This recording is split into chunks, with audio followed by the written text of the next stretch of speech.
And tell me if Holness is doing enough to fight corruption. Everybody, get this video to 1,000 likes, subscribe to the channel, everybody. It is indeed Guidance Saturdays. Don't go to me, have something to play for now. Listen to this. Why do you think, if an MP is actually ineffective in the fight against corruption, what do you think is the main reason this would be so? So in this case, it was one selection that could be made. Are they benefiting directly from corruption? Are they protecting business associates who are benefiting from corruption? Is it that they don't understand the job, and is it, quite frankly, they don't really care about the overseeing and the monitoring that they have to do in Parliament? Well, the vast majority felt that those who are ineffective, not MPs, those who they think are ineffective, 736 felt it's simply because they're benefiting directly. And right below that came the fact that they think friends and associates are also benefiting as well, and we have to protect them. We came out at 662, 43% of them identifying that the government needs to ensure that the Auditor General's key findings and recommendations to remedy the problems, that those are followed up. And 28% thought that we needed to improve the laws to fight corruption. The publication of the declaration of NP assets, 13% think that is the area to focus on. And then improving the training of members of Parliament, not just in parliamentary procedure, but specifically as it relates to anti-corruption work. 179 thought that would be the focus. We had that they were required to monitor how government ministries and departments and agencies spend public funds. We asked them, do they have to prosecute public officials who are found guilty of corruption? Do they have to summon public officials to answer questions about decisions that they made? And do MPs have to create laws? And of course, you might think none of these are what MPs are supposed to do. So we have 30% of the 3,811 responses weighing in favor of that. 23% they actually placed prosecuting public officials next. 22%, 837 citizens, responses rather, identified creating laws as a significant. So I'm not going to waste some more on the time. Everybody comment and tell me if Holness administration is doing enough to fight corruption. Do you think that they are fighting corruption? Yes or no? Simple question, simple answer. Everybody get this video to 1,000 likes, my people, because this is breaking news. Yet we have some alarming news, by the way. The United States have just released something shocking. Yet again, America is having an issue with Jamaica. Yet again. You understand?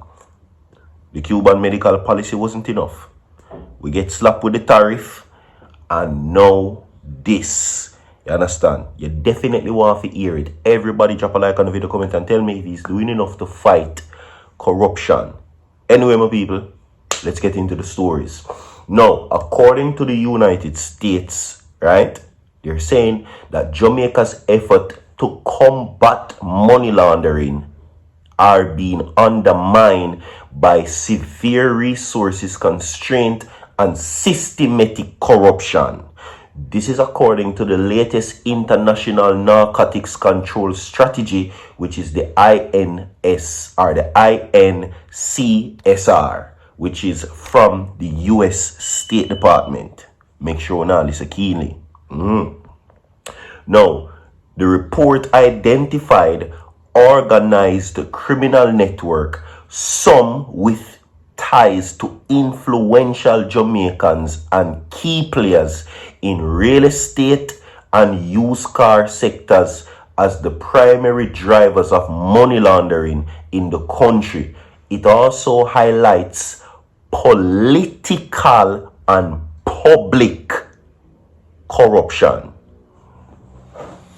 Let me say this again. According to the US State Department, the report identified organized criminal network, some with ties to influential Jamaicans and key players in real estate and the used car sectors as the primary drivers of money laundering in the country. It also highlights political and public corruption as critical enablers of these illicit activities. Where have you heard the word illicit before? Drop a like on the video, everybody. Shall we continue? We will. Let's go. According to the INCSR, the illicit proceeds fuel Jamaica's underground economy are largely generated from narcotics and weapons trafficking, cybercrime, financial fraud schemes, extortion, and corruption. Many of these crimes, the report noted, specifically target United States citizens, particularly through such. Banging the line is one of them. Now, the State Department also flagged significant cross-border criminal activity, including small arms movement and such. Jamaica, between Jamaica and the United States. Now, Central America, Europe, Haiti as a major source of illegal wealth. In 2014 alone, Jamaica faced a wave of financial crimes, from banging the line to corruption to counterfeit to goods and cybercrime. Yet, according to the Financial Investigation Division, only 83 staff members were in place as of October 2024, fall below the division target of 280 personnel. The FID did not respond to the request from the Gleaner for a comment on these staffing figures. I bet. Anyway, from January to October 2024, the FID reported 11 prosecutions and 8 convictions of financial crimes, alongside seizures of millions of dollars in criminal assets. Now, the report acknowledged Jamaica's continued cooperation with the U.S. in extraditions of such. Now, while the U.S. recognized Jamaica's increased enforcement of proceeds of crime, which is poker, they also noted that steady gains of convictions and asset forfeitures. It emphasizes the prosecutorial challenges persist. Okay? Now, the financial crimes are often they're saying a plea bargain, or prosecutors focus on predicate offenses to secure convictions. The report said, noting that money laundering charges are sometimes dropped in exchange for guilty pleas. Unrelated crimes, though assets recovery might still be pursued. Now, despite these hurdles, the report acknowledged some progress, is what they're saying. Now, the US also noted that the rise of sophisticated banking situations, a trend that further complicates enforcement efforts in response. Jamaica amend the beneficial ownership provisions of the Companies Act in 2023 to align with global standards. Okay? Now, of course, Jamaica works in the tightened regulatory framework. Now, still, risk national assessment, flagged real estate and used car sectors and such are some of the key factors. They're saying that under regulated situation, a concern the government is now addressing in a new risk assessment. There are certain categories that the US have now identified in Jamaica which are contributing to corruption, which includes real estate, used car business, and they're saying that these people have influential ties to key people, which includes some members of the government.